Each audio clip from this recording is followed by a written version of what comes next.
Alright guys, if you've been with the channel for a while, you know that I like people who challenge the mainstream. So I've done a lot of Andrew Tate content, I've done a lot of Jordan Peterson content. Now another guy that quite interests me is Matt Walsh, and I've heard a few good things, I've heard a few bad things, but today we're going to be checking out a video titled "A Brainwashed Leftist Debates Matt Walsh on Transitioning Kids," whatever it may be. But we know that this whole woke agenda movement has gotten bigger, right? It's gotten stronger. It's gotten more prevalent, especially in Western countries, especially in your regions like UK, like the USA. It's gotten completely out of hand. Right here in South Africa, it's not gotten that bad, but it's beginning to creep up, right? And it's scary. It's scary because we are falling into the same pit that most other Western countries are falling into. So ladies and gentlemen, welcome to Goals and Growth. My name is Estienne and I help people become the best versions of themselves. If you're planning to build the best you, make sure that you subscribe to this channel, like the video, and also share the video with friends and family. The more you share the videos, the more you like the videos, the more the algorithm shows it to more people, and that's how we win together. So guys, there's also a free Discord community. The link for that is available down below should you be interested in joining a group of like-minded individuals who just want the best out of life. Go and check out the Discord community, link down below. Let's check this out. So you've talked a lot about the mental illness and depressed and anxious population in the trans community, but you don't talk about the happy people in the trans community and how these preventative measures of, let's say, like puberty and the surgeries that go for gender affirmation and how these are life-changing and life-saving. I know many people... How do you know? Oh, okay. 1 second, if I can finish my conversation. Okay. Many people in my life have had these interventions made, and it's saved their lives. I can list dozens of people in my life. So what do you have to say for... You can list dozens of people who had surgeries and drugs as children and would be dead today if they hadn't? I'm sorry. Let me rephrase that.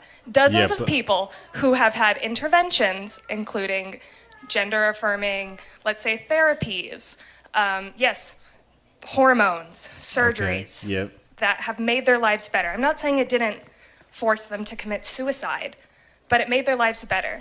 What do you have to say for the happy trans community? I guess I would throw it back at you first, because the burden of proof is on you on this one. And I'll explain why the burden of proof is on you.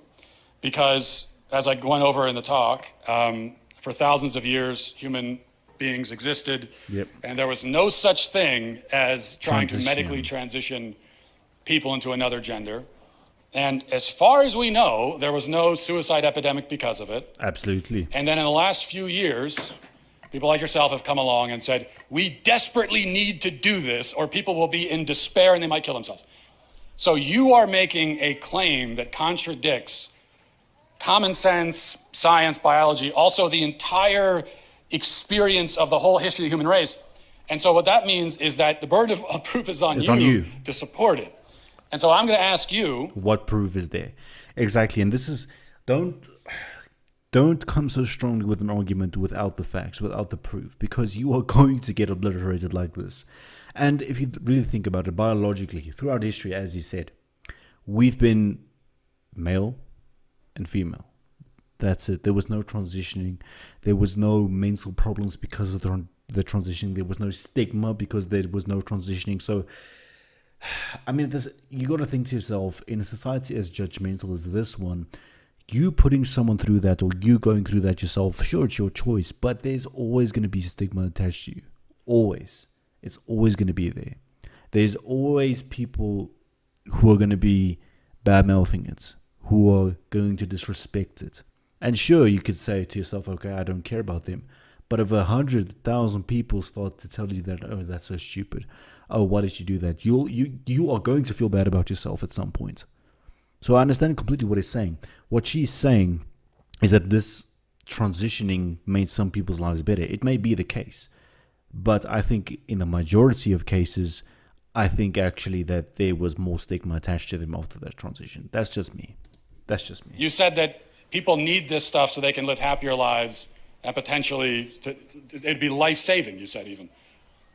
Aside from your anecdotes of your friends who told you so, How do you know that? Okay, so thinking back to when I was 16 in an anatomy class, when I learned that, transgender people tend to have the brain structure that confirms their identity that they identify with.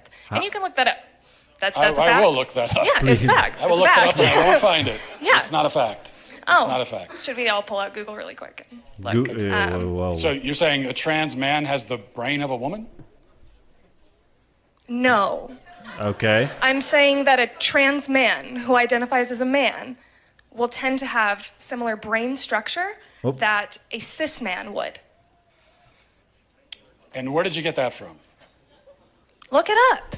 It's literally, I'm telling you, I learned it from my anatomy class How when I was did you- 16. And I How- looked up the fact. What's anatomy class? I would like to know.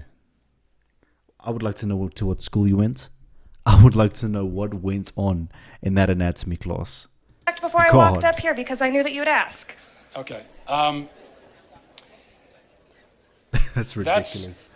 That's literally Not true, but it also doesn't answer the question. So let's try to stay focused on one false claim at a time if we can, because we might get bogged down.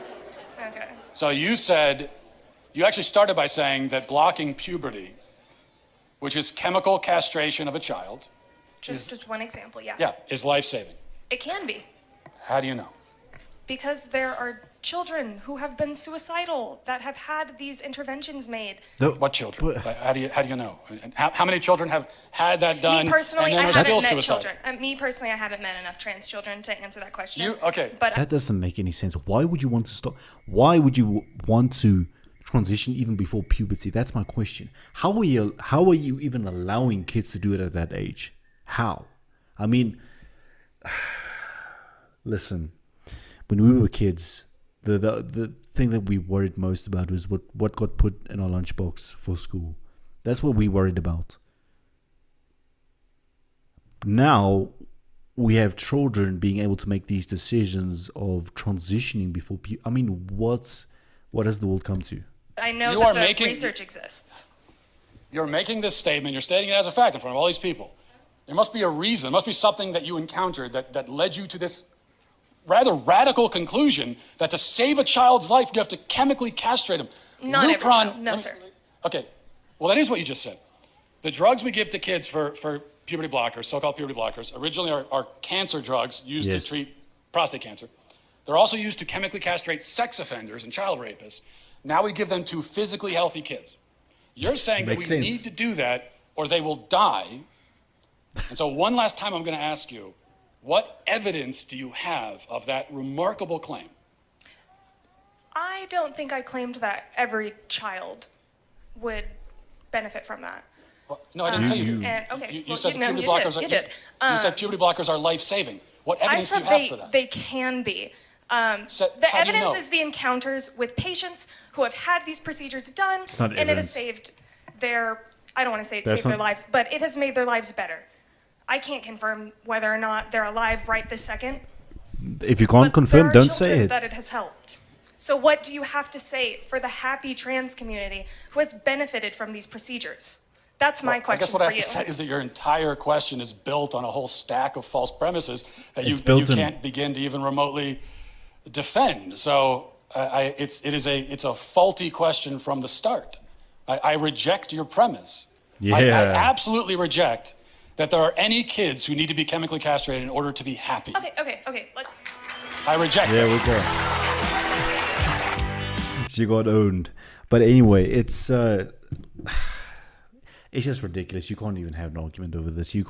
There's no logical way to justify something like chemically castrating a child before puberty, which is such a vital natural process. I mean, it's ridiculous. It's gotten ridiculous. Let me know your thoughts about this whole mess in the comment section. Please go ahead and interact. Share the videos with friends and family. I'll see you next time.